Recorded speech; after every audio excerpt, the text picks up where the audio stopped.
kanisa letu la jimbo yangu. Ndio nafikiri kwamba leo ndio kesi inaanza, na kuna watu wanakuja na majembe yao, sio kitu mbaya, taifa na majembe. Hiyo siku inakuja na sio mbaya, kwa hiyo tufanye kwanza kazi leo, lakini baadaye kubariki eneo letu. Mara nyingi tunapoambiwa tubariki eneo la ujenzi, tunapoambiwa tubariki nyumba ya Mungu au tubariki, maana yake kitu cha kwanza kama tunamkabidhi Mungu kwamba hii kazi ya kwako, turuhusu kupitia mikono yetu sisi uweze kuingia kwenye nyumba, tupate hizo baraka na tupate. Lakini kama ilivyo kawaida yoyote ile, Mungu anafikiri kwenye liturujia na hata kwenye maadhimisho mbalimbali ya kanisani, kila mara wanaulizwa anapoteuliwa askofu, wanasema huyu anahitaji kuwa askofu wa mahali fulani. Kitu cha kwanza wanaulizwa na uthibitisho kwamba ndiye huyo. Anasema ndiye, nayo na hati someni, naisoma au jimbo lile zinazinduliwa au eneo lolote la parokia. Je, na hati hiyo eneo ni la kwenu? Mimi nashukuru kamati ya ujenzi imefanya kazi kubwa. Kwanza wamehakikisha kwamba eneo tunalotaka kujenga kanisa letu kuu la jimbo ni mali yetu ya jimbo. Kwa hiyo tunawashukuru kwa hizo watu walituhakikishia tunazo. Lakini pia kwa hapa tulipo, nashukuru kwa namna ya pekee Kamishna Geoffrey na mwana yuko hapa, kwamba ametuhakikishia pia tuna kibali cha ujenzi huu. Kibali cha ujenzi tunacho, lakini tunamuomba Mungu mambo mawili katika sherehe hii. Kabla ya kufika kwenye mambo mawili, leo ni sherehe ya Petro na Paulo mtume.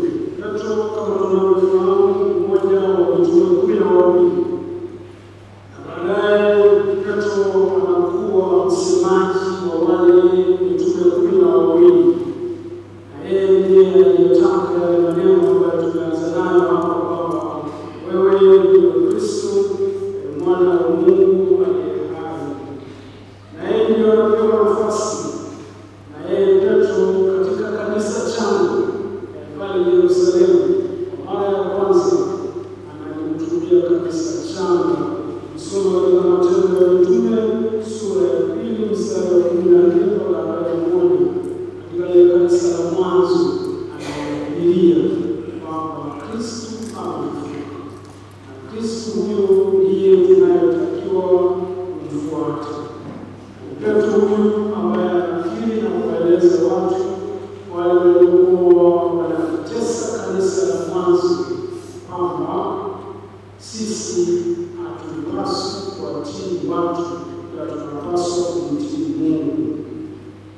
Paulo mtume, yeye kama tunavyofahamu, si kati ya wale 12. Yeye mwenyewe anatamka, mimi ni yule ambaye ni kama niliyezaliwa si kwa wakati wake. Ukisoma barua ya kwanza kwa mtume kwa Wakorintho sura ya 15 mstari wa 8, kwamba mimi ni kama yule mtume ambaye nilizaliwa nje ya wakati, lakini anapewa heshima na anawekwa katika orodha ya wale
rais amejua kwamba huyu naye ni Petro.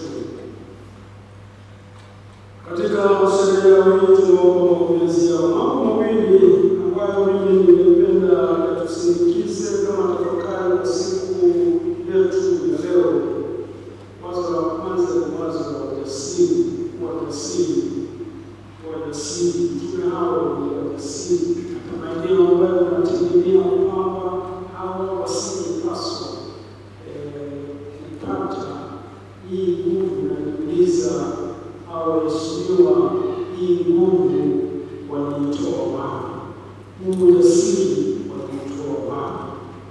Kwamba hao watu hawaogopi hata kwa mwenyewe, na hata tuliosikia katika somo la pili ni ujasiri kama wafuasi wa Kristo. Kama wafuasi wa Kristo tunapaswa kuwa jasiri. Hakuna namna tunaweza kuishi imani yetu bila sisi kuwa jasiri. Kila mara nauliza watoto kunaimana katika maswali yanayoulizana kwamba katika zile familia za kimungu za kibinadamu, hekima, haki, ujasiri na kiasi, nini mnafikiri mnahitaji familia hii kiasi? Mara nyingi hata haiwasumbui, wanatamka kwa sauti kubwa ni ujasiri. Kwa hiyo kufuata vile imani yetu tunahitaji ujasiri. Kwanza huu mradi ujenzi wa kanisa kuu tunahitaji ujasiri. Inawezekana pia kuna hofu, inawezekana pia hofu ipo, hofu nyingine ni ya kawaida ambayo ni ya kawaida ambayo katika hali ya kawaida inaweza kuwa lakini tukiwa na hofu sana, wakati mwingine huwezi kufanya kitu. Hata yale ambayo unafikiri ungeweza kufanya kwa ajili ya hofu unashindwa. Nakumbuka miaka mingi sana nikiwa mwanafunzi wa falsafa huko Zambia, Lusaka, tulikuwa tunaingia mwezi wa 6 na baridi, mwezi huu baridi sana wa Lusaka, huko nje ya ukumbi wa mtihani. Tulikuwa tunachanganyana kwa darasa kama 3 ili rahisi kusimamiwa. Ulikuwa mtihani wa Kiebrania, wataalamu wa Kiebrania wanajua maandiko kutoka hatuandiki kutoka Biblia na kinyume chake kwa upande wa pili. Sasa mwanafunzi mmoja alifuata rafiki yangu, tumesimama nje pale, akaniambia mimi kwa kweli hofu imejaa, sijui nafanyaje. Naogopa. Lakini ndio mwanafunzi mzuri tu, alikuwa anafaulu mtihani ya lugha, mara nyingi tunafanya majaribio mengi sana. Kila mara napataka zaidi ya nusu, manake natosha kufaulu. Nikamwambia nisipata na maneno ya kusemea na nusu huku, ukiogopa utafeli, wajikazi utafaulu. Sema hapana, naogopa, hofu inazidi, nafanyaje hapa? Naongea namna ya kufanya, inabidi tuingie ndani, tuanze mtihani. Kwa tena uweze kukimbia mtihani, sikuwa na maneno ya kusema. Kweli tukaingia ndio mambo kwa karibu, na kwa kweli ndio hofu yake akashinda mtihani. Sio alipata ngapi, lakini najua aliingia. Ndio anafahamu asiyepaswa kuwa mtu wa kuingia mtihani. Kwa hiyo hofu katika hali ya kawaida inaweza kushindanisha mambo mengi. Nakumbuka mwezi wa 4 tulipokutana na mapadri nikiwasimulia simulizi pia, nikiwa seminari ndogo pia, wakati wote ni padri, tuliandaa kuanza mchezo, kama mnajua mchezo mpira wa miguu. Tukasema kati ya walimu staff na wale wa kidato cha pili wadogo, manake ndio wale wakubwa watafunga magoli mengi sana. Sema nini wa kidato cha pili wataweza? Wakasema walimu wakubali, staff wakubali,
Mungu. Hofu ilikuwa baadaye nikawaambia jamani, tusiogope kwa sababu hawa watakushinda sio mbaya, kwa sababu wao ni watoto, lakini tulikuwa na leo kushinda. Nakumbuka mechi kutoka sana ndio sisi tuliona kama ushindi wenzetu walikuwa wamepoteza, wanasikitika sana. Sasa hofu wakati mwingine sio kitu kibaya. Wanasema kwamba hofu ya Mungu ni kitu kizuri. Hofu ya Mungu ni mwanzo wa hekima. Nasoma katika kitabu cha Mithali sura ya 9 mstari wa 10. Hofu ya Mungu ni mwanzo. Hofu ya Mungu ni mwanzo wa hekima. Ndio maana sisi tuko hapa kwanza, kwa sababu tuna hofu ya Mungu, kwamba Mungu wetu ni Mungu wake. Paulo na Petro nao walikuwa na fursa, lakini walishinda. Tusikilize kwanza hofu za hao washindwa, alafu tuone wao walizishindaje. Kwanza tunakutana na Petro, tunakutwa na hofu akiwa ziwani, anataka kuzama. Naona kabisa kifo kinakuja, anataka kuingia majini na hofu imemtawala, anataka kuzama kwenye maji, kwenye bahari.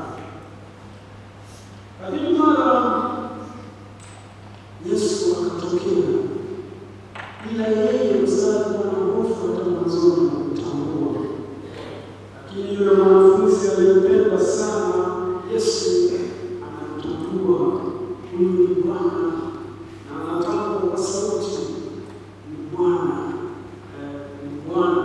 Mkini moja ya simulizi nzuri baada ya ufufuko ni kukiri, huyu ni Bwana. Bwana ndio la Kiingereza is the Lord. Yohana sura 21 mstari wa 7. Huyu ni Bwana. Yohana anamwambia huyu si sawa na mimi na wewe, huyu ni Bwana, huyu ni Mungu, huyu ni Mungu. Wanafikiri katika hofu yetu, mara Petro hofu ikatoka, akataka kutembea kwenye maji. Aliposikia kwamba ni Bwana, kwa hiyo anatupa nguo zake, anaanza kutembea kwenye maji. Wewe unatembea, hofu inamshika tena, anaanza kuzama. Maskini Petro, lakini baadaye Bwana anamuokoa, wewe Bwana, una imani, usitegemee. Kwa hiyo hata sisi namna moja tunapokutana na hiyo hofu, ni lazima tuendelee kukiri kwamba tuna Mungu. Mungu wetu yuko hai na Mungu wetu anafanya kazi. Na Petro baadaye hofu inamtoka, hata anapozungukwa kama tulivyosikia katika somo lile la pili, ambayo ni Matendo ya Mitume. Somo la kwanza, Matendo ya Mitume sura ya 12 mstari wa kwanza mpaka wa 11. Tunaona Petro anazungukwa na maaskari wengi, yuko kwenye gereza. Pale anazungukwa na maaskari wengi kwenye gereza, idadi yao ni 16,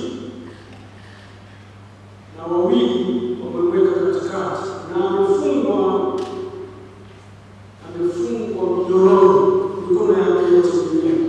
Lakini Petro haogopi, bado amebaki na ile hali. Na baadaye malaika wa Bwana ananyanyua katikati ya wale askari wote, anatembea nje na minyororo yake inaanguka. Na tunaposoma katika Injili, Petro huyu ambaye alipita katika hiyo hali, Yesu anamdhihirisha, anamwambia wewe ni Petro, na juu ya mwamba huu nitalijenga kanisa langu, wala nguvu za kifo hazitaweza kunishinda. Kwa hiyo unapaswa kushinda hiyo.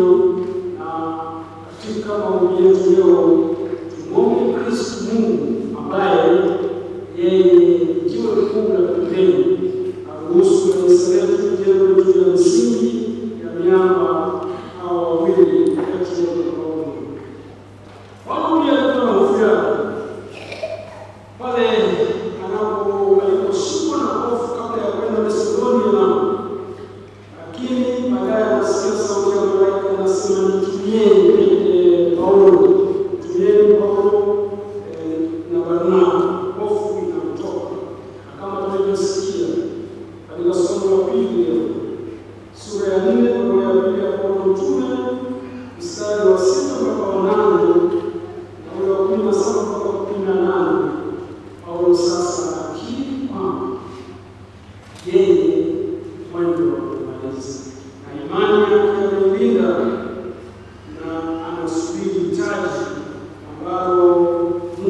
katika utume wao kwa sababu walimiliki ule utume waliofanya wao, ule utume wa mali yao.